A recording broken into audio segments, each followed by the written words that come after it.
Muy buenas noches, bienvenidos, bienvenidas un jueves más a este vuestro programa Hablando Abiertamente. En la noche de hoy, por desgracia no lo tengo aquí sobre la mesa, pero nos vamos a meter en un tablero de ajedrez, en el fascinante mundo del ajedrez. Desconocido en muchas ocasiones, lo hablaba con nuestros invitados fuera de cámara, ese desconocimiento a veces que el no saber del deporte nos mantiene al margen de poder involucrarnos como cualquier otro deporte de élite o de más renombre. Pero en el día de hoy, ya hace tiempo que quería traerlos, también lo hablaba con ellos fuera de cámara, de que me organice. Quiero meterme en ese, uno tiene nociones básicas, pero quiere mejorar un poquitito. Y en la noche de hoy eso, le vamos a dedicar una hora a este fascinante deporte y qué mejor que hacerlo de mano de dos profesionales que justamente nos vienen del municipio vecino de Guía. Le damos la bienvenida a Francisco y Alberto, que vienen del Club Ajedrez Guía. Muy buenas noches, bienvenidos. Gracias por aceptar la invitación. Costó, porque ya veremos por qué casi no los logro traer esta noche, porque tienen, perdonad la expresión, tienen un embolado este fin de semana que lo que espera no es gratificante para los que nos gusta el ajedrez. Francisco, empezamos por ti. Como presidente, ¿cómo llegas a meterte, nunca mejor dicho, repito la palabra, en este embolado de montar el club escuela, también para que la gente sepa también que es una escuela de ajedrez? ¿Cómo llegas y qué se te pasa para decir esto tiene que ser una realidad? Bueno, primeramente agradecerte que nos dé este altavoz, porque que el ajedrez se nombre o tenga este pequeño espacio para nosotros es una cosa bastante importante, que no se habla mucho de ajedrez. ¿Y cómo me metí? Yo fui alumno de una promoción escolar que se hizo en Guía en los años 90, entre el año 92, creo 91 y 94, en el colegio, por la Sociedad Municipal de Deportes en aquella época, y se creó las escuelas deportivas. Entonces yo empecé ahí. Las escuelas deportivas tenían su club de ajedrez y yo me gustó, lo compaginaba con el fútbol, porque también me gustaba el fútbol y practicaba los dos deportes, y ahí empezó todo. Después, pues cuando llegó la adolescencia y tal, pues hice un KitKat del ajedrez, y en el 2004 nos reunimos a antiguos alumnos, ya había desaparecido el pequeño club que había y tal, nos reunimos 4 o 5 de esa promoción y creamos el club en el 2004, y ahí empezó otra vez el ajedrez en Guía. Tenemos ese margen de 2004 que lo vuelves a refundar, por así decirlo, y pasan unos años en los que iban a participar ustedes, iban a eso. Sí, yo jugaba. El ajedrez en Guía desapareció, bueno, no hubo club 2 años y medio, 3 años, entre el 2001 creo que fue cuando por diversos motivos desapareció el club, y los jugadores, pues los que seguían jugando, se dispersaron un poquito, y casualmente nos vimos con Cayetano Díaz, y en un cacharrillo, que creamos el club y tal. No se lo creían, y cuando llegué ya con todo hecho de trabajo de lecciones a deporte. Empezamos muy poquito a poquito, ¿vale? En 2004, y empezamos como un equipo de ajedrez, compitiendo en la tercera en aquella época. Ascendimos el primer año como campeón a segunda, después al siguiente año ascendimos a primera también como campeón, y en primera estuvimos unos cuantos años, hasta el 2013, que subimos por primera vez a la máxima categoría, que todavía no hemos sufrido ningún descenso. Esperemos no sufrirlo, pero no somos malagüeros que van en buen nivel. Pero sí es verdad que eso, y la escuela, que ahora aquí yo dejaré el plano a cada uno de esos. La escuela la creé en el 2011 porque creía conveniente de que el ajedrez intentara que no fuera una cosa pues mía, que se intentara pues animar niños y que tuviera futuro, porque si no hay una alternancia y niños y no se da a propagar, pues eso, y nos embarcamos me embarqué yo, porque realmente me embarqué yo en dar las clases poquito a poquito y ahí estuve yo 2 años de monitor y hasta que pues sorpresivamente pues logramos traer a Alfredo Brito, maestro internacional, en el 2013 y que ha cumplido este año 10 años ya con nosotros y empezamos a trabajar todavía un poquito mejor la escuela con las carencias que puede ser un municipio como Guía o el norte, que no es una grande capital y tal, muy poquito a poquito, y un deporte como el ajedrez que no es de grandes masas, que no es abrir la puerta del club y que te vengan los niños, ¿vale? Y poquito a poquito, pues ahí estamos resistiendo. Y aquí Alberto es fruto de eso, porque él empezó, yo abrí la puerta y empezaron 3 niños, estuvimos, yo creo que 6, 7 meses con 3, 4 niños nada más, y ahí pico pala. ¿Y esos 3, 4 niños, aparte de Alberto, sigue alguno más? Intermitentemente, sí, Zaire, intermitentemente, pues van a estudiar, terminan los estudios, sí siguieron un poquito, pero el que ha estado interrumpidamente es aquí Alberto, que ahora ya pues ha tomado relevo y bueno, a mí me ha superado ajedrecísticamente hace un montón ya, hace un montón, pero sí es verdad que de lo que queda, lo que le alegra a uno es que la semilla, pues, florezca que no sea una cosa personalista, que el club tenga, pues, que pueda Ese seguir. relevo generacional. Que pueda seguir, claro, eso es que es importante. Y desde otro plano, pues, poquito a poquito intentando darle difusión al ajedrez. Ahora vamos conjuntamente con Alberto, como jugador y monitor, ¿cómo ha sido esa evolución, como dices tú? ¿O cuándo tomas la decisión de hablar con el jefe, con el dire, y decirle, quiero meterme aparte de jugar, quiero ser monitor y lo que yo sé, enseñárselo a otros niños? ¿Cómo lo decides? ¿Qué se te pasa por la cabeza en ese momento, sabiendo lo que él sufría con ustedes, de que tú vas un referente en él y lo quieras hacer igual? La verdad que no fue tanto propuesta mía, sino me llegó a mí. En plan, Pancho me dijo, empezamos en septiembre, pues finales de verano, principios de septiembre, me dice, no, quiero que la próxima temporada empieces a dar clases en la escuela. Y la verdad que al principio me chocó, a clase, no tenía experiencia dando clases, y justo me coincidía que estaba en el primer año de educación primaria, de magisterio, que es muy significativo para el tema de las clases y el ajedrez. Y no había tenido contacto nunca clases con niños, alguna clase pequeñita que cuando era jugador, como era el alumno de los más destacados, era Alfredo, que era un profesor en ese momento, me decía, oye, ¿por qué no haces hoy una pequeña clase sobre esto? Porque al final un conocimiento que tú sabes, de verdad lo sabes cuando se lo explicas a otra persona y sabes manejarte. Y entonces empecé a dar clase y es verdad que los primeros meses estaba un poco perdido, porque siempre está acostumbrado a recibirlas y no sé tanto cómo darlas y llegar a los alumnos en este caso. Y los primeros meses sí estuve un poco perdido, pero poco a poco me fui adaptando y también a lo que es hablar en público con niños, no solo transmitirle los conocimientos, sino que les lleguen, porque le puedes decir mucha información, pero si no lo entienden, no van a mejorar. Y poco a poco he ido mejorando, y hasta hoy en día que me siento muy contento y me considero un buen profesor que consigue llegar a los alumnos, y por lo que veo en las clases están contentos conmigo también.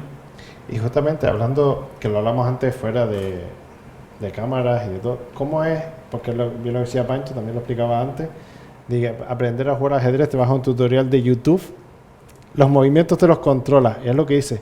¿Cómo logran ustedes? Y la pregunta va para los dos, como dice, esas tips que se dice ahora, o esas pequeñas pinceladitas, semillas que lo hablamos tú también antes, ¿cómo logras acercarlo? ¿Qué tipo de juegos? Porque lo que dices tú, un tablero de ajedrez lo montas total, pero ¿cómo logran, pedagógicamente hablando, acercarse, y como dice, y como bien lo hablamos también antes, intergeneracional, porque no es lo mismo con un niño que con un adulto, aunque ustedes, luego entraremos en materias por niveles, no por edades?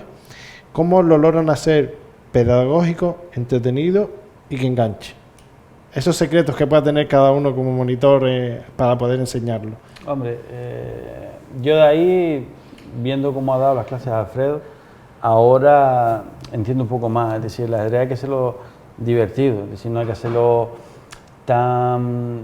ese cliché que se tiene en los ajedrecistas, que son pues gente así un poquito rara, no hay que negarlo, porque se dice, ese estereotipo ya se va perdiendo, ¿vale? Porque el campeón del mundo, bueno, el mejor jugador del mundo, que es Magnus Carlsen, es una persona que no es una persona que se encierra en sí mismo, ni nada de eso, una persona normal y corriente. ¿Y cómo enseñamos a los peques? Pues haciéndolo divertido. Es decir, afortunadamente, como te comentaba antes, en YouTube es verdad que puede suprimir, o no digo suprimir, sino que puede alguien aprender a jugar los rudimentos que llamamos, que es pues, el movimiento de las piezas, pero quizás lo que dice Alberto, el llegar al niño mediante pues, juego, hacerlo entretenido, es un montón de importante y lo más difícil, ¿entiendes? Porque darle al niño una chapa de ajedrez y venga concepto, no, hay que hacerlo entretenido y muy despacio, es decir, con tranquilidad, no querer ya aprender en 2 días todo, sino tiene su proceso, porque es como se lleva, y después hay un montón de legados en libros de gente profesionales de un montón de escuelas, escuela china, escuela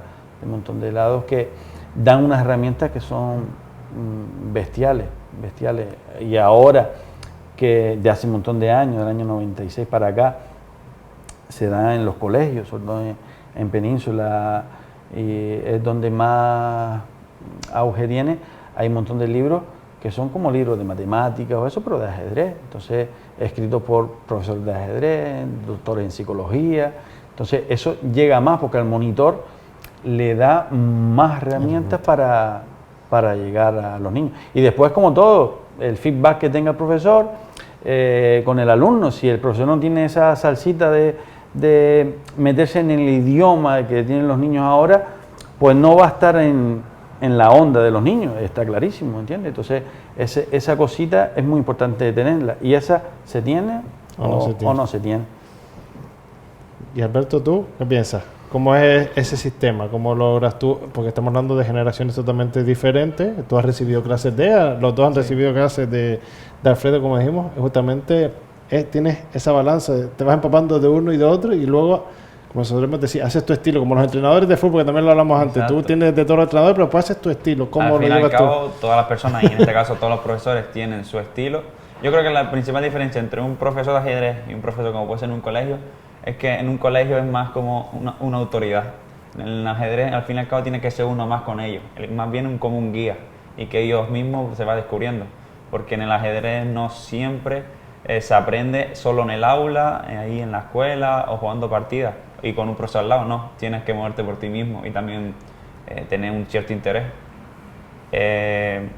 Los niños al principio a edades tempranas sí que necesitan una persona como fuese un maestro al lado, pero ya cuando van consiguiendo cierta independencia en cuanto al aprendizaje, a los 13, 14, 15 años, ya sí prácticamente tienen que ser más horas ellos mismos dedicándose al ajedrez que con un propio maestro al lado.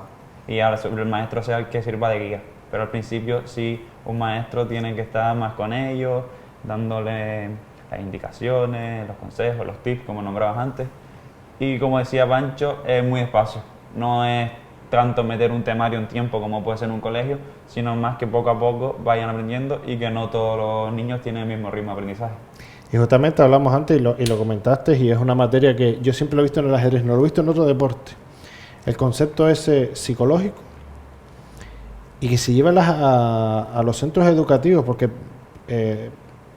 corrígeme si me equivoco, tiene esa parte psicológica, esa parte emocional, esa parte matemática, que lo decías tú, llamas de bichos raros. Yo siempre lo he entendido como cuando ves esas personas que trabajan, que juegan contra máquinas, que después tocaremos la era digital también ese aspecto. El coeficiente intelectual para movimientos tiene que ser muy alto de concentración en ese aspecto. Por eso lo que dices tú, psicología, emocional, matemática y otras facetas del día a día en una asignatura de un colegio. Sí, precisamente en marzo de este año, uno de los hitos del club ha sido que vino Leoncho García a dar 2 conferencias de guía, que Leoncho en ajedrez es el tótem del ajedrez a nivel hispana mundial, que da conferencias por todo el mundo, y lo explican. Una de las conferencias fue el ajedrez como herramienta educativa, y habló de eso mismo que tú estás comentando, que no solo sirve, que está demostrado científicamente por un montón de estudios ya, que la matemática y el lenguaje es una de las cosas que más ayuda al ajedrez, pero desde el punto de vista psicológico, aceptar la derrota, no apoyar la culpa al árbitro.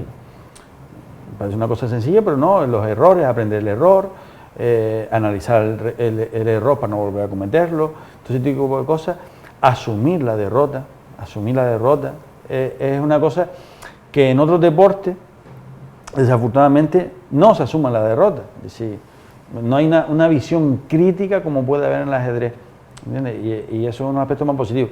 En los aulas o el resto de niños, el ajedrez lo puede practicar todos los niños.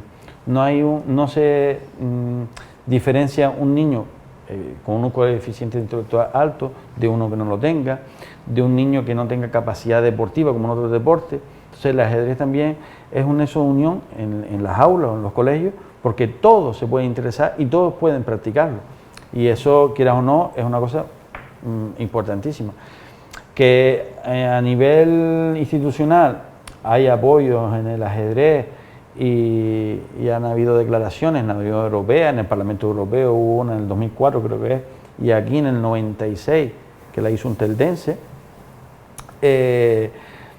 pero no se ha llegado, sino va por comunidades autónomas, porque la educación está por comunidades autónomas. Hay comunidades autónomas que están más avanzadas que otras que ahora recientemente han tenido retrocesos, han cambiado pues, los colores políticos y han tenido retrocesos. El cambio de leyes estudiantiles. Han tenido retrocesos, por ejemplo, Andalucía, salió la noticia estos días que han tenido un retroceso, que era una de las comunidades más avanzada, pues han desconectado el ajedrez y el trabajo que se venía haciendo, pues ahora no es. En Canarias, sí, desde hace, a través de Leoncho, que propuso y no me acuerdo el nombre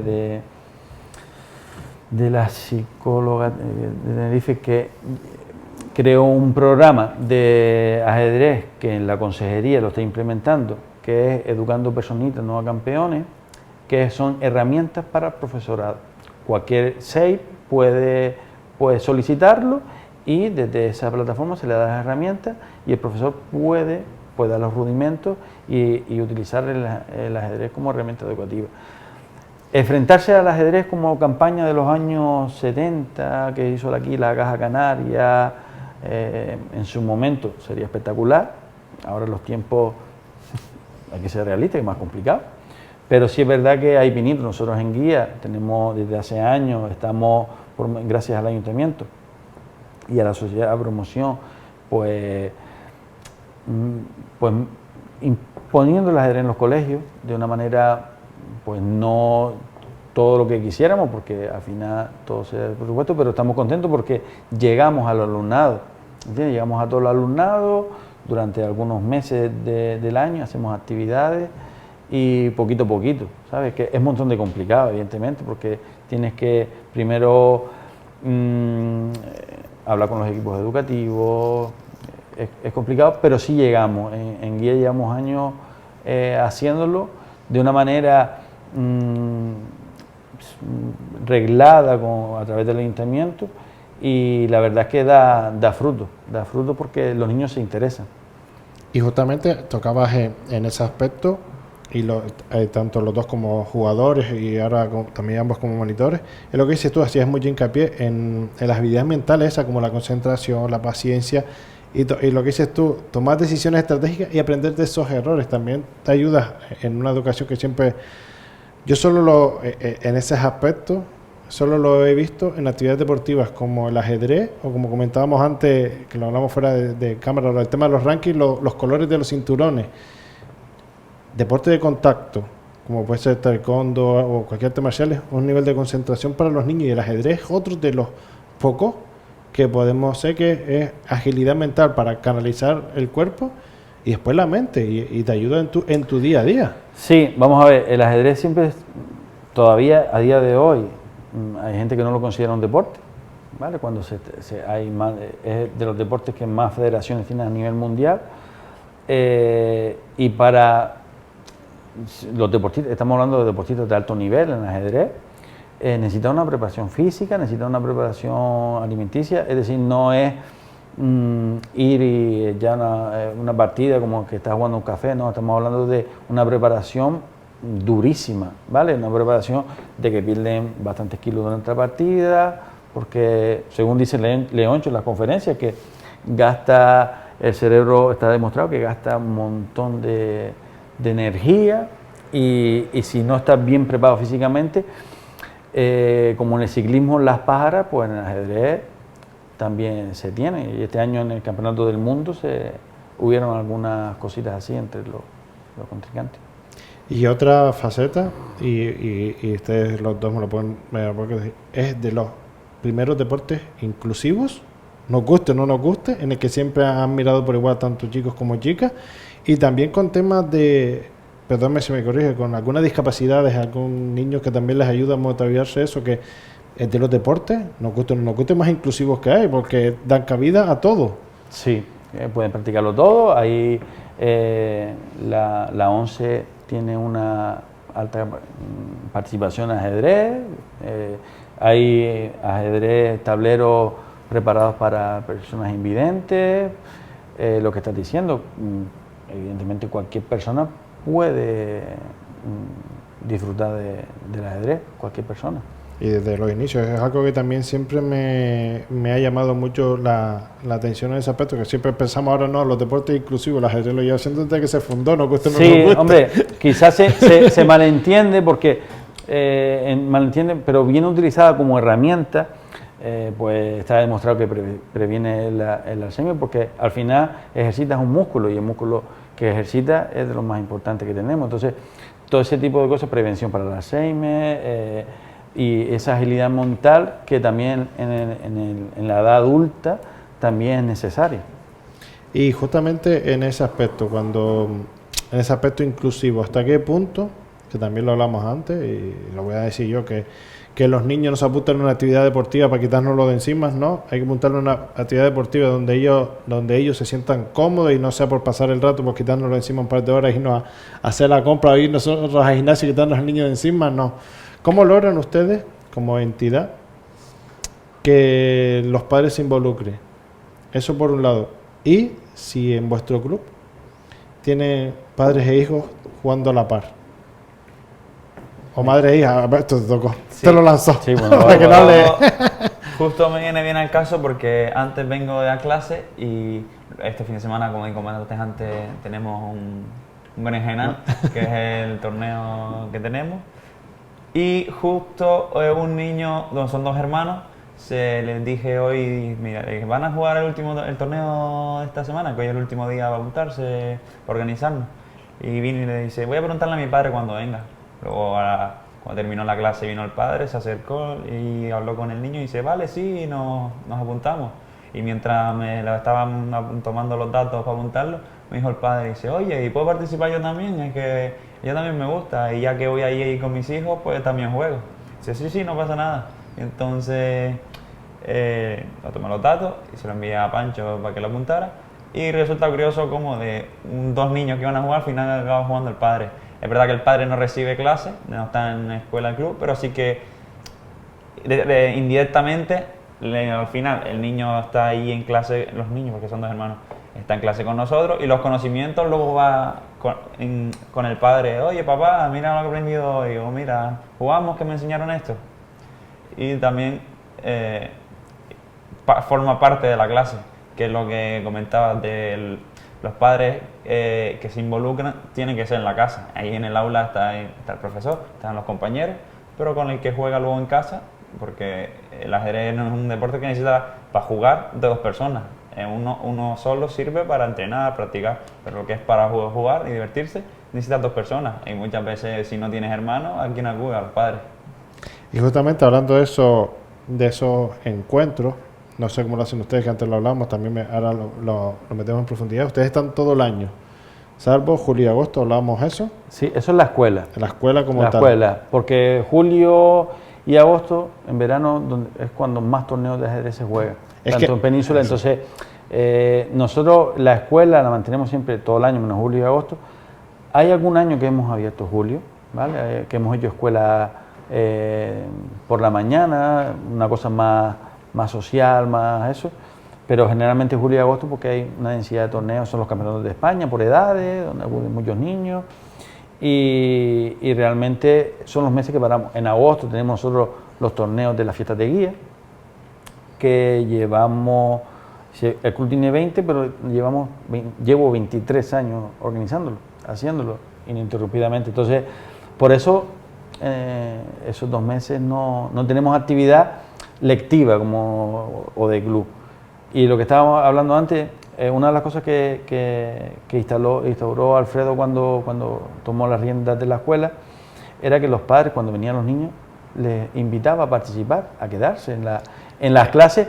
Es que otra vez por ahí, si hacen esos encuentros entre familias encuentro como tal no, porque los padres, los que somos padres, siempre tenemos estamos siempre en el coche, o vas o vienes, ¿entiendes? Pero sí es verdad que Alfredo siempre insiste, invita a que se queden los padres, para que vean cómo se da la clase, que no hay ningún tipo de problema, se puede sentar en un lado, ver cómo es el funcionamiento de la escuela, que es una aula abierta, en este caso la escuela, que estamos de lunes a jueves ahí en el albergue, y que es una escuela abierta no solo para niños, para adultos, y para cualquier jugador de ajedrez de cualquier nivel, tanto empezando como si quieres perfeccionar el ajedrez, como si te quieres preparar campeonatos de más nivel, porque afortunadamente tenemos 2 monitores que abarcan un nivel hasta nivel semiprofesional, ¿vale? Como es el caso de Alfredo.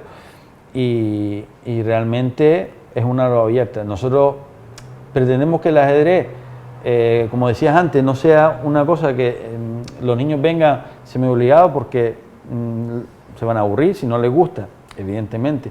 O como cualquier disciplina deportiva, si no te gusta el niño, lo terminará dejándolo. Puede probar. Y nosotros tratamos de no competir con ningún deporte mayoritario, porque hay que ser conscientes que nosotros no podemos competir como deportes como el fútbol, baloncesto, voleibol, que en guía son deportes potentes, y nosotros no podemos competir. Nosotros lo que intentamos es que vean el ajedrez como otro deporte, un deporte complementario al deporte físico, que el ajedrez pueda ayudarles también en ese deporte, la concentración y la rapidez mental en los deportes de tanto fútbol como baloncesto. Los mejores jugadores son los que tienen más agilidad mental. Los que ven la jugada antes de que surja. Eso, y que tienen esa calma que suele dar el ajedrez, porque él lo explicará mejor, porque tiene más experiencia que yo jugando al ajedrez, porque ha jugado más, a pesar de ser tan joven. Realmente cuando te enfrentas a una partida de ajedrez, no sé cómo explicarlo, no ansiedad, sino esa sensación como de ritmo cardíaco que tienes cuando estás jugando un partido de fútbol, es similar, es similar, ¿vale? Cuando te enfrentas a jugadas y cuando el ajedrez, porque jugamos con tiempo, estás en tiempos límite, que te quedan pocos segundos o minutos, todavía más. Y en eso él tiene más experiencia, pero es así. Nosotros no queremos competir y no podemos competir con ningún deporte mayoritario, porque el ajedrez, pese que nos pese, todavía no llega ni a minoritario, aunque en el mundo del ajedrez, aquí en Gran Canaria y en las islas, hay bastante participación, los torneos pues van hay muchísima participación, pero no es un deporte que no deja de tener menos de 2.000 licencias. Entonces, pese que nos pese, se practica mucho, porque prácticamente la población juega al ajedrez, y ahora con los móviles, pues todo el mundo se descarga un juego de ajedrez para jugar online, pero federativamente todavía estamos en pañales que intentamos que eso cambie. Sí, que cambie. Por eso este espacio también, que lo hablamos antes, por eso este espacio, para que la gente abra la mente en ese aspecto. Y ahora justamente vamos a eso. Tú le lanzas la pelota al de al lado y yo se lo voy a lanzar también al de al lado. ¿Cómo es la preparación justamente para un campeonato o para un campeonato interesante, como dices tú, nacional e internacional. No por menospreciar a los nuestros, porque a veces la intensidad, y ya conoces a los competidores porque convives en la isla y si no te enfrentas de una manera, te enfrentas de otra. ¿Cómo es la preparación previa a un campeonato de nivel? Dice, ¿cómo te preparas? Partiendo de que en un mes o en 2 meses no puedes hacer el trabajo de año, tienes que tener una base. Y más bien, para un campeonato, haces una preparación específica, que más bien escoger una forma o ver partidas propias y ver los errores, cosas muy concretas. No te puedes abarcar mucho porque tienes un cierto tiempo hasta el torneo. Ya luego depende de la modalidad del torneo, lo puedes enfocar de una manera u otra. Por ejemplo, si es un torneo de pocos jugadores cerrado, que son jugadores que conoces, en internet se cuelgan las partidas y tú puedes ver partidas de tu rival de hace 5 años, que hayan jugado con blancas, con negras, que hayan ganado, que hayan perdido, hayan hecho tablas. Y en base a esa partida y a lo que tú juegues, pues puedes hacer una media preparación. Y luego, si es un torneo de muchos jugadores que no sabes contra quién te puedes enfrentar, pues entonces más una preparación en ti mismo, en ver tus puntos débiles, dónde mejorarlos, los puntos fuertes y sobre todo lo que es el tema táctica, que es el ver las jugadas y verlas de manera rápida. Y eso es a la agilidad mental que comentábamos antes. Y justamente eso, el previo es ese, pero después, el después de la partida, en tu caso como presidente o en tu caso como monitor, ya no les digo a ustedes como competidores, sino como monitores, ¿qué es lo que intentan luego analizar con los jugadores cuando ya termina esa partida, que te vas, te cierras en el club y empiezas a ver las partidas? ¿Qué es lo que más suelen revisar? ¿Qué es lo que más discuten? Entre comillas, discutir es debatir después de la partida. ¿Qué es lo que más analizan de vuestros jugadores? Cuando termina la partida, desde el punto que el jaque mate o el reloj del rival se rinde, o tú te rindes, ahí en ese momento siempre los dos jugadores suelen hablar un poco sobre la partida. A pesar de que en ajedrez no se puede hablar en medio de la partida, la gran mayoría de jugadores cuando terminan dan una pequeña conversación entre ellos de qué les pareció la partida, oye, pensaba que aquí pasaba esto, no. Y ahí ya empiezas a ver los errores, si los hubiera, más graves. Y luego esa partida, porque las partidas quedan anotadas o si no te las recuerdas, normalmente los jugadores ya de cierto nivel, que buscan mejorar y dar lo mejor de sí, tienen su ordenador, hay un programa de ajedrez y ahí meten la partida y el programa les va viendo y tú analizando los errores que vas teniendo y dónde fallaste en la partida. Ya luego, una vez ya tú sabes la partida, cómo fue y los errores graves que tuviste, vas con el monitor o el maestro y ahí es donde ya le da una visión desde el punto de vista personal de cómo te sentiste en la partida, por qué hiciste esta jugada, por qué no se te ocurrió esto, si estabas nervioso, la presión que sentías o cómo te sentías, porque a lo mejor una partida que aparentemente está ganado o es igualdad, pero a lo mejor una persona en sí mismo no se siente inseguro y no piensa que está ganado, incluso piensa que está perdido, que me ha pasado y suele pasar. Que a veces la cabeza no juega una mala pasada. Y justamente, ¿cuáles son los aspectos, a los dos que han competido, cuáles son los aspectos que lo que dices tú, estás concentrado y dices, yo la tengo ganada, pero cuál es el aspecto mayoritariamente que les afecta a ustedes, a decir, de tener una partida ganada en 2 movimientos, por hablándolo mal, en 2 movimientos perderla? Precipitación, es que es como a veces pues estado anímico, a veces nosotros le explicamos a los niños que la mano no piensa, ¿vale? Entonces a veces se te puede ir la mano porque ves una cosa clara.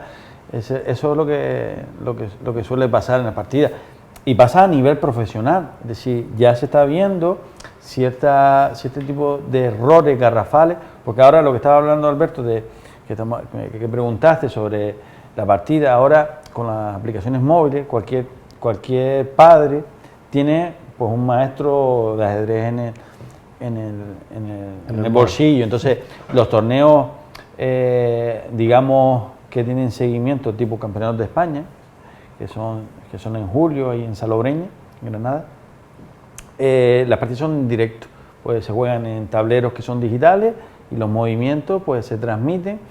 Entonces los padres pueden seguir la partida y la partida tiene pues una inteligencia artificial, digamos así, un motor que le llamamos el motor, Y el motor te dice, te va diciendo quién está en mejor posición, quién está en menor.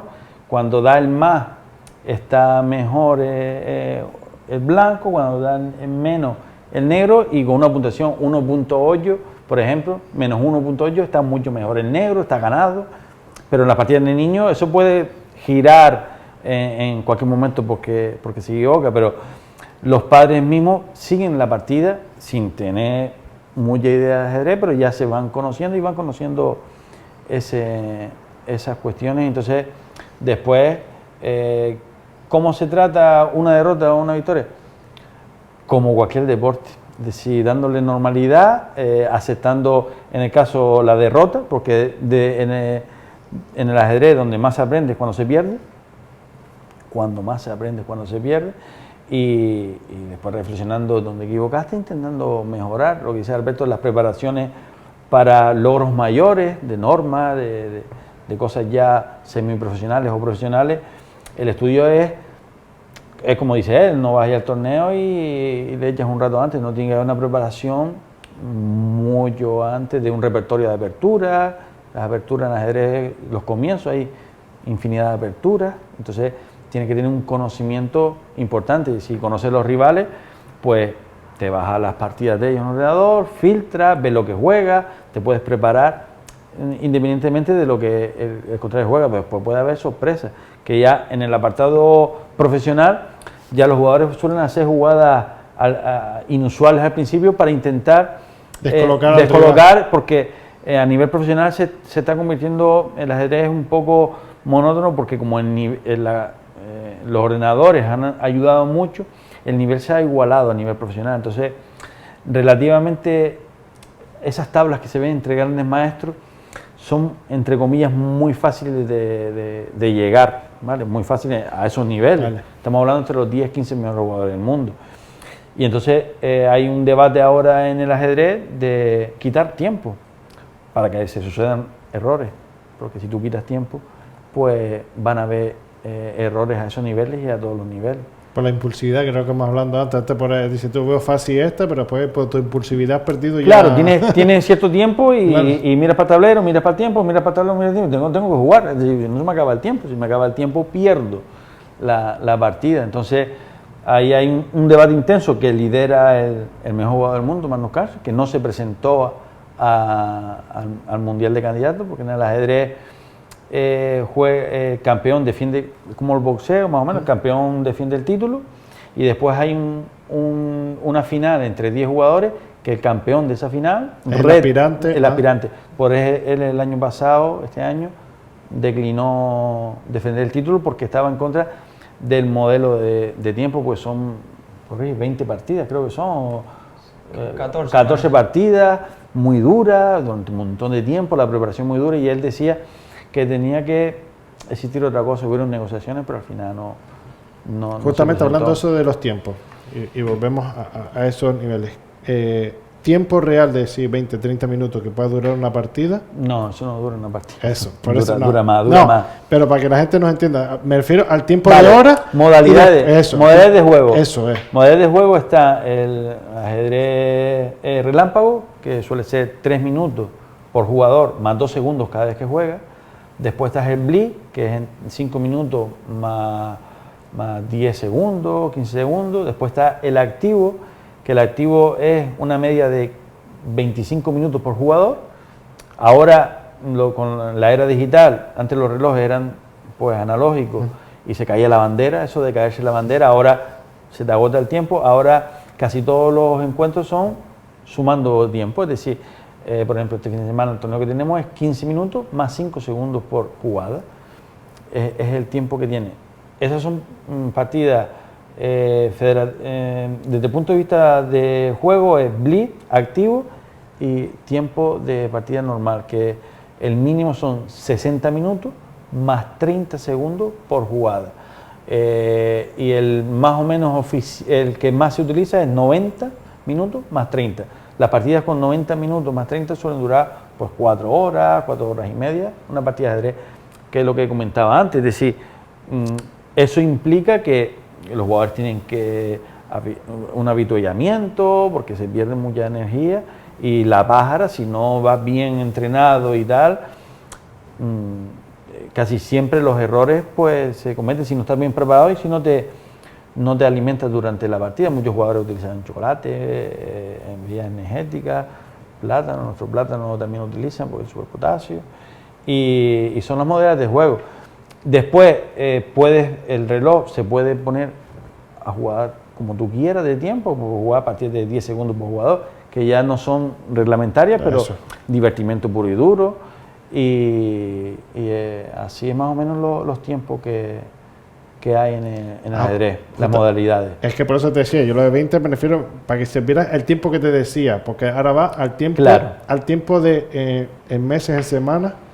Por lo que dice, por ejemplo, un campeonato ese de los 10 rivales que se enfrenta, ¿es un fin de semana entero que se enfrentan entre esos 10?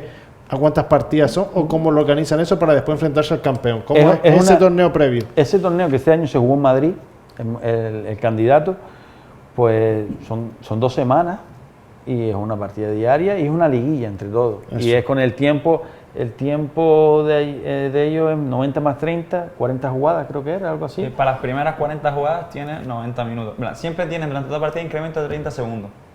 Y para las primeras 40 jugadas tienes 90. En la jugada 41, justo cuando les reloj de la 40 a la 41, se te dan, creo que son 40 minutos extra. Luego, de la 40 a la 60 tienes esos 40 minutos y en la 60 te vuelven a dar 15, creo que son. El objetivo, al fin y al cabo, es que no pierdas por tiempo.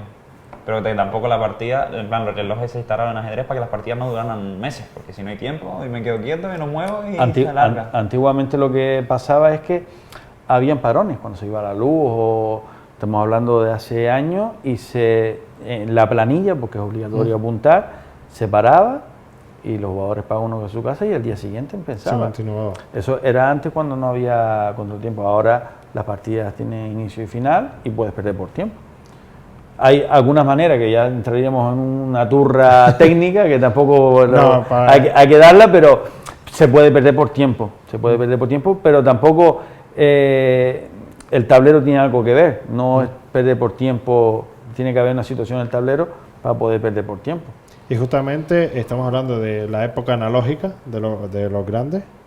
De grandes, creo que dices tú, que tardaba eso la de I, para enfrentarse a ellos. Y siempre, no sé si en los últimos años estoy un poco perdido de eso. Yo sé que en los antiguos años, sobre todo Rusia, era un potente abismal. Lo sigue siendo. En ajedrez. Que siempre la rivalidad año tras año era entre Kasparov y Kasparov, creo que era. Sí. Durante muchos años fueron, dices tú, Checho, que no hay nadie que se le logre enfrentar, y ha cambiado tanto que ahora lo que dices tú, hay muy buenos, y también, corrígeme si me equivoco, la era digital ha hecho que todo eso cambie. Que se democratice un poquito más. Eso. Vale, el ajedrez se democratiza porque talento hay, como en todo, pero ahora antes era, como dices, Rusia y poquito más. FISE sacó estadounidense, que es considerado el mejor jugador de la historia, pues en los años 70, pero no duró mucho tiempo compitiendo. Rusia sigue siendo una potencia, pero ahora las potencias emergentes coinciden en el ajedrez con las potencias emergentes, es decir, China y la India ahora mismo son 2 de las potencias mundiales de ajedrez, y no vienen a nada, vienen de un fruto de trabajo, porque el ajedrez en esos países se trabaja de bien pequeño y se trabaja de una manera pues bastante importante. Por eso ahora mismo no tengo los datos, pero entre los 100 jugadores del mundo hay un mogollón de jugadores chinos e indios. Después, ahora mismo el número 1 es noruego, que es Magnus Carlsen, que lleva ya 10, 12 o 15 años ya como número 1. Español, el primer español es Vallejo, que es de Baleares y tiene 41 años. Está entre los 15 primeros, creo, más o menos. Y prácticamente es eso, domina la India y China, domina el ajedrez mundial ahora mismo en cuanto a maestros. Y justamente lo ponemos, lo que dices tú, emergente en otras situaciones, son emergentes también en estos deportes. Y justamente hacemos vinculación tú también lo comentabas antes, la inteligencia artificial, la involucración de la era digital en temas de ajedrez. ¿Qué han encontrado ustedes de bueno en la incorporación de la era digital en el ajedrez? ¿Y qué han encontrado de malo que dice, ojalá nunca hubiera aparecido? La parte positiva es, todo el mundo debe decir lo mismo, es que el nivel ajedrecístico ha mejorado gracias a las máquinas, por decirlo así. El ajedrez hace 50, 60 años era todo en libros. Tú veías a jugadores que iban a torneos, a competiciones, y se llevaban su maleta con su ropa y eso, y una maleta llena de libros, porque hoy en día tú te llevas tu portátil y en el portátil tienes todo, y es solo llevar al ordenador, sacarlo e investigar con bases de datos, programas y módulos, que son los motores que no hablábamos antes. Y la parte negativa es las trampas. En ajedrez no existe dopaje como tal de sustancias ni nada, sino el dopaje es de hacer trampas con los módulos, las máquinas que te digan las jugadas. Hay lamentablemente muchos casos de grandes maestros que les han pillado haciendo trampas. Y hoy en día se está insistiendo mucho en los torneos con las anti-cheating, se llama, que son las normativas a prevenir ese tipo de casos que pasan.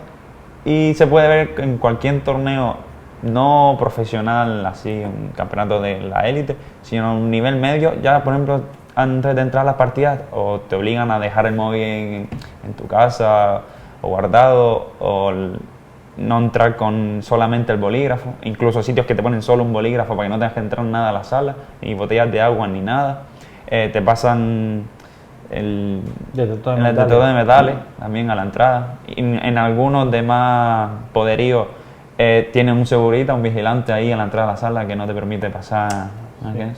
Y los arcos del aeropuerto, tienen los arcos. Estamos hablando que el ajedrez a nivel ve las cosas que nosotros aprendemos y después el ajedrez a nivel semiprofesional, hay torneos, pues ahora se va a jugar uno en noviembre en el Hotel Bali, que en premios tiene 25.000 euros, ¿entiendes? Entonces estamos hablando ya de dinero, y cuando hay dinero por medio, las trampas, pues los pinganillos, las partidas, como comenté antes, son en tablero electrónico, se echan en directo. Entonces ahora los torneos están retardando, hay un cierto retardo de la retransmisión para que no existe ese tipo de suplicacio. Entonces hay una polémica ahí con denuncias y tal, que una persona llevaba unas bolas metidas en un tema, y unas cosas sofisticadas como todo, entonces es un peligro, evidentemente. Por eso quieren que se juegue el ajedrez rápido. Y después lo que dice Alberto, hay en los torneos, las máquinas también ayudan a prevenir las trampas. ¿Por qué? Porque si un jugador de la nada hace las mejores jugadas, porque la máquina te da pues 4 o 5 jugadas que son buenísimas, que tú no las ves, es decir, que cuesta verlas. Y si un jugador siempre hace las azules, pues siempre hay unas azules, y toda la partida hace las azules, ya empieza a dar un poquito de mal olor, ¿entiendes? Estamos hablando de jugadores que llegan a un torneo y ganan todas las partidas, le ganan, que sin referencia, le ganan no sé cuántos grandes maestros. Han habido casos de que lo cogen haciendo trampas, y ha habido casos que no se puede demostrar. Y como logra, como digo yo, eso es lo mismo que pasa en el póker, que siempre hemos hablado, tienes una partida mala y empiezas a ganarla. Siempre lo hemos dicho, por el uso de tecnología electrónica, te está dando esto, te está dando todo. ¿Hasta qué punto los árbitros, en este caso, no sé cómo lo haremos, están, por así decirlo, cualificados para detectar esos pillos que viene al caso? Porque Alberto, jugador, monitor y árbitro, y ahora se ha examinado para se está empezando el proceso para ser árbitro. Para ser árbitro necesitas un proceso, porque hay árbitros autonómicos, nacionales e internacionales, y para eso necesitas, pues, como todo, pues cierto nivel, y después hay reglamentación antitrampa, ¿vale? Hay torneos que hay grandes maestros vigilando las partidas, ¿sabes? Que no juegan el torneo y vigilan, motorizan, y después están las máquinas, que al final son las que te van a decir si un jugador hizo trampa, porque es imposible que con tu nivel de ajedrez, a lo mejor, te digo, en un torneo, ganes a todos los grandes maestros que te superan. En el ajedrez el ranking se logra ganando partidas. Si yo le gano como el tenis, si yo le gano a un jugador de mayor nivel, sumo más puntuación. Y en el ajedrez es igual. Ahora mismo el primero del ranking del mundo tiene 2.857 puntos más o menos. Yo tengo 1.640. Soy un jugador muy amateur. Alberto tiene 2.100, ¿vale? Que ya un jugador pues ya está ahí en la frontera. La frontera son 2.300. Cuando logras 2.300 puntos ya te dan una norma que se llama Maestro FIDE, que es ya para toda la vida. Después sobre eso está Maestro Internacional, que es más complicada porque tienes que hacer unos cuantos torneos, ganarle a grandes maestros o maestros internacionales, hacer uno es muy complicado porque en Canarias no hay ni 10 maestros internacionales, y para lograr gran maestro, que en Canarias todavía no tenemos el gusto de tener ningún canario gran maestro, es aún más complicado de lograr esos objetivos. Pero sobre todo eso, que a mí me sorprendió lo que digo yo, la picaresca es la que encontramos claro, en porque esos al torneos, final es dinero. Si el primer jugador del torneo, el campeón, se lleva 3.500 euros por una semana, evidentemente tienes que saber jugar al ajedrez, pero si sabes jugar al ajedrez y utilizar la picaresca, pues hablando justamente de eso, de los dineros, y ahora, luego para acabar nos meteremos en tema del 20 aniversario del próximo año, lo que tienen preparado, torneos y todo. ¿De qué cuantía estamos hablando por torneo? Como decía, de los dineros, de lo que mueve a que la gente participe en esos torneos. ¿De qué cantidad estamos hablando? Porque me estás hablando de un campeonato de 25.000 euros de dinero, pero en comparación con otras competiciones, tanto por lo que dices tú, el que a lo mejor te gana 10 torneos al año vive. Y con menos también vive, con el sueldo mínimo que 1.000 y pico euros. Ahora mismo, no quiero hacer una estadística así, pero profesionales del ajedrez que vivan exclusivamente de torneos, hay pocos, ¿vale? Aquí en Canarias yo creo que no hay ninguno, yo no creo que haya ninguno, que se dediquen a la docencia, ajedrez, jueguen torneos, compaginen muchas cosas así, pero que se dediquen exclusivamente, tienes que ser gran maestro, ¿vale? Que vayas, te invitan a los torneos, pero grandes maestros, para hacer un torneo atractivo tienen que venir grandes maestros. Entonces los torneos invitan a los grandes maestros con los gastos pagos, juegas el torneo, y generalmente como eres gran maestro y tienes un nivel alto, pues te lleva a los primeros puestos, y los primeros puestos hay buenos premios. Aparte de pagarte, te lleva dinero. Sí, entonces hay grandes maestros que se dedican, pues los invitan a torneos internacionales, van para un lado, otro. Aquí en Canarias el torneo de mayor cuantía no sobrepasa los 10.000 euros. En todos los premios del torneo, ¿vale? No pasa de totalizar, sí, primero, segundo, tercero son hasta el 20 y el torneo, ¿sabes? No sobrepasa ninguno esa cuantía porque es un montón de complicado. Además, Canarias es complicado esos torneos. Después torneos como el que tenemos este fin de semana, pues estamos hablando de premios metálicos, 44 premios hay montones. Hay unos 1.500 euros en premio metálico, que está más o menos bien para lo que es, pero es más o menos lo que se maneja. Y justamente por eso hablamos. Y justamente estamos hablando de eso antes de meternos en lo cercano, que es el torneo y los que vengan por delante. 20 años el próximo año, ¿qué mes? El mes de diciembre. ¿Y el mes de diciembre cumplimos 20 años. Que se dice pronto. Vamos. Sí, los cumplí yo también. Yo he cumplido los 20 años, eso los he cumplido yo también. ¿Qué tenemos preparado? ¿Hay sorpresas que podemos poner en antecedente a los que nos están viendo para si alguno y alguna se quiere sumar a participar a lo que venga? Yo desde enero va a haber turra de ajedrez, pero sin team.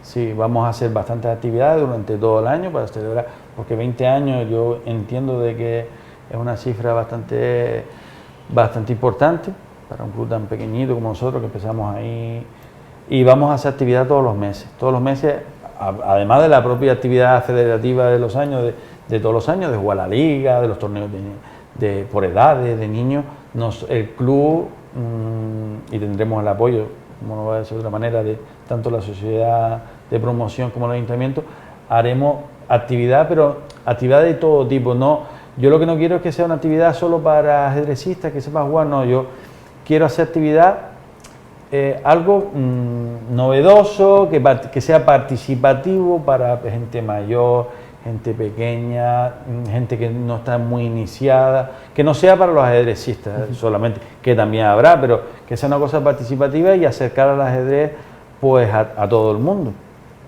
Y ahora lo más cercano, este fin de semana, ¿qué tienen preparado?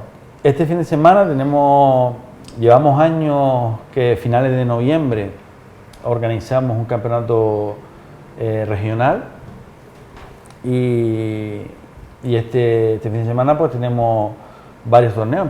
Empezamos mañana, un torneo de Blitz, lo que hablamos antes de rápida, de 3+2, que lo vamos a disputar en el albergue, y después el sábado por la tarde y domingo por la mañana comienza el campeonato principal, que es el campeonato guía del deporte, campeonato que es activo, que son 15 minutos más 5 segundos por jugada, y donde está integrado en el campeonato regional circuito de Canarias de ajedrez activo. Es la última prueba puntuable de Canarias y que vienen jugadores de casi todas las islas, falta alguna, y vienen a jugar. Ahora mismo, cuando entré, casi había 80 inscripciones y seguramente habrán rezagado. El año pasado jugaron 92 jugadores, entonces va a ser un fin de semana intenso de ajedrez.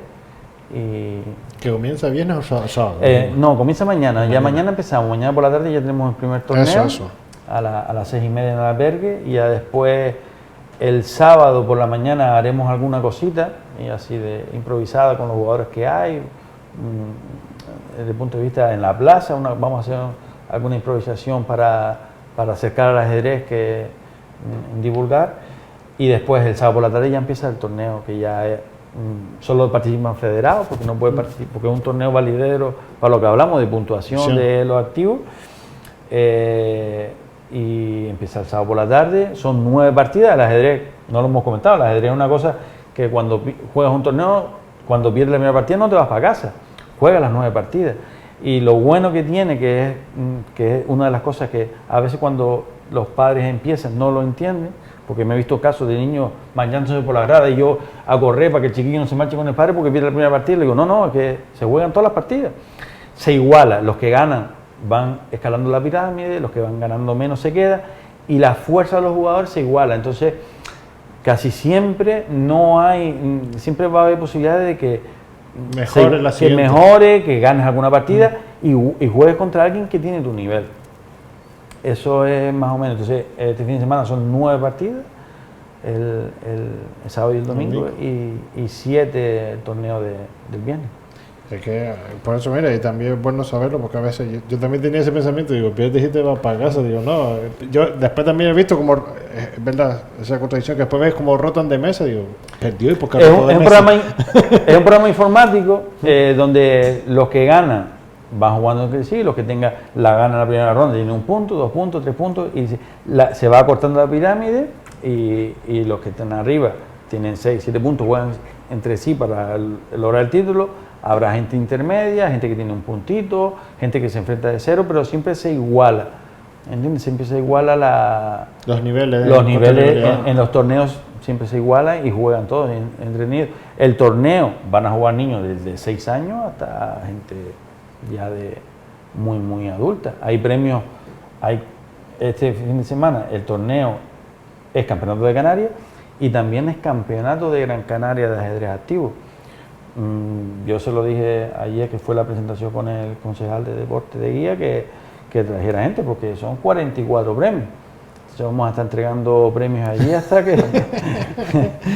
Engancha a todos los concejales que envidian por ahí. Vamos a estar entregando bastantes premios, la verdad, y es el octavo, creo que es el octavo torneo de estas características a nivel regional que hacemos, el octavo o el noveno, y siempre intentamos que sea, no pudimos...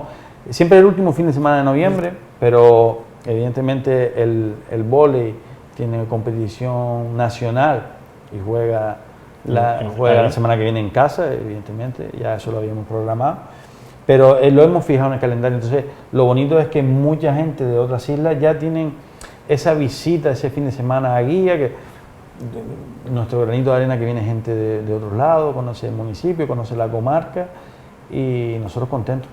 Sobre todo eso, visibilizar el ajedrez, visibilizar el municipio y justamente, como bien dices tú, a través del ajedrez, que es bastante importante y bastante interesante. Yo me voy con un montón de pinceladas de aquí y digo, voy a gestionar todo lo que tengo que gestionar y yo me apunto al bombardeo ese también porque me parece súper interesante. Y justamente para que más gente se apunte y se motiven a participar y practicar este deporte, que les va a ayudar en muchas facetas de su vida, yo se lo digo, les va a ayudar. ¿Qué mensajito le daría? Primero Alberto y después rematas tú, Pancho. Yo que se animen, independientemente de la edad, nivel de juego que tengan, que se animen, que no pasa nada por probar. Ahí tenemos en la escuela mayoritariamente niños, pero sí que se ha pasado algún adulto alguna vez por allí a preguntar o incluso a jugar, porque como dijiste antes, es un deporte sin barreras. Puede jugar tranquilamente un niño de 6 años con una persona de 80. Y ni el niño de 6 va a ser más fuerte que el de 80, ni el de 80 va a ser más fuerte que el de 6. Y anima a participar. Ahí estamos en la escuela. Eso es lo importante. Y tú, Pancho, que tú llevas ahí dando caña, hombre, para que esto sea realidad. Fíjate, no hemos hablado de cuestiones económicas, no he venido aquí a llorar y a... No, porque hay que ser positivo, evidentemente nosotros nos adaptamos a lo que tenemos, siempre en estas cosas, siempre queremos más, pero yo soy de la opinión de lo que tenemos, pues vamos distribuyéndolo y poquito a poquito vamos creciendo. Nosotros, lo que dice Alberto, estamos de lunes a jueves, que llevamos del 2011, en el albergue, de 5 a 7 estamos, y puede venir cualquiera que quiera probar, cualquier disciplina deportiva, no restringimos horarios, pueden elegir venir los 4 días, venir días asimétricos, venir el lunes, venir el jueves, venir sin previo aviso el martes, porque sabemos que hay otros deportes, hay otras tareas tanto de gente adulta como los niños, y por eso nos adaptamos, no queremos competir ni separamos. El problema son para los monitores, porque en una misma tarde dan 2-3 niveles y el nivel de estrés para ellos es bastante importante, pero lo hacemos así. El nivel de estrés yo lo veo bien, pero al único que le veo ganas de estresados a ti, a jovencitos no le veo ganas de estresados. Evidentemente, como te comenté, si nos invitan a estos medios no puedo decir que no, pero hay en la cabeza que si falta esto, preparando, porque estamos hablando que son 100 personas las que van a jugar, hace falta todo el tablero, los relojes, las planillas, los manteles, y yo se los agradezco porque encima no les he quitado 1 hora, les he quitado 2 porque han estado aquí desde las 8 para organizar todo. Nosotros agradecidos que se hable de ajedrez, no solo del Club Ajedrez de Guía, que se hable de ajedrez, que es importante porque tenemos que tener visibilidad y que se vea que hay otras disciplinas, que los padres, los que van al torneo, y los padres de Alberto son testigos también, se sorprenden cuando van a las primeras competiciones y ven un pabellón lleno de niños. Se quedan locos porque dicen, ¿y tanta gente juega al ajedrez? Sí. Se quedan sorprendidos y se quedan sorprendidos también de ese nivel de niños que es un perfil un montón de respetuosos, las competiciones son niños, corren, terminan a jugar la partida y salen como voladores para uno de otro, pero es otra cosa, es otra convivencia de otros municipios, se hacen un montón de amistades y se viaja bastante, y la verdad es que es una disciplina que acercarse no pasa nada, y ver y probar. Pues les animamos a lo más cercano que tenemos este fin de semana para que lo vean in situ. Sí, el torneo es abierto, el torneo se puede ir a verlo. Por eso le digo, evidentemente no tenemos para retransmitirlo porque no tenemos presupuesto, es decir, para retransmitirlo, porque electrónicamente eso es bastante dinero, pero sí es en el pabellón y pueden visitar, pues pueden sentar en la grada, ver, acercarse incluso a las partidas con cierta distancia y ver cómo que vienen titulados. Ahora mismo hay 8 titulados internacionales en el torneo, que la verdad es que es bastante atractivo de ver el pabellón lleno de ajedrecistas. Pues será eso, animarles a que participen, darles las gracias nuevamente a los dos por aceptar esta invitación. Siempre es un placer hablar del ajedrez, por lo menos para mí, para los demás no sé. Y de ahí que les hayamos seguido el espacio, lo he dicho, muchas gracias. Y cualquier cosa lo he dicho, lo que esté en mi mano, lo que esté en mano de la casa, siempre que esté en nuestras posibilidades, se les va a llevar una mano y les digo, Cuando tengamos algún gran maestro, que el que tienes al lado va por el camino, ya lo voy emplazando para que me lo traiga. Lo he dicho, cualquier cosa. Muchísimas gracias a los dos por venir. Gracias. Y a ustedes, señoras, señores, espero hayan pasado un ratito agradable, que hayan aprendido un poquitito del ajedrez, animarles a verlo, a participar dentro de lo que pueda. Y lo dicho, que espero que hayan pasado un ratito agradable y les emplazo al próximo jueves. Muy buenas noches.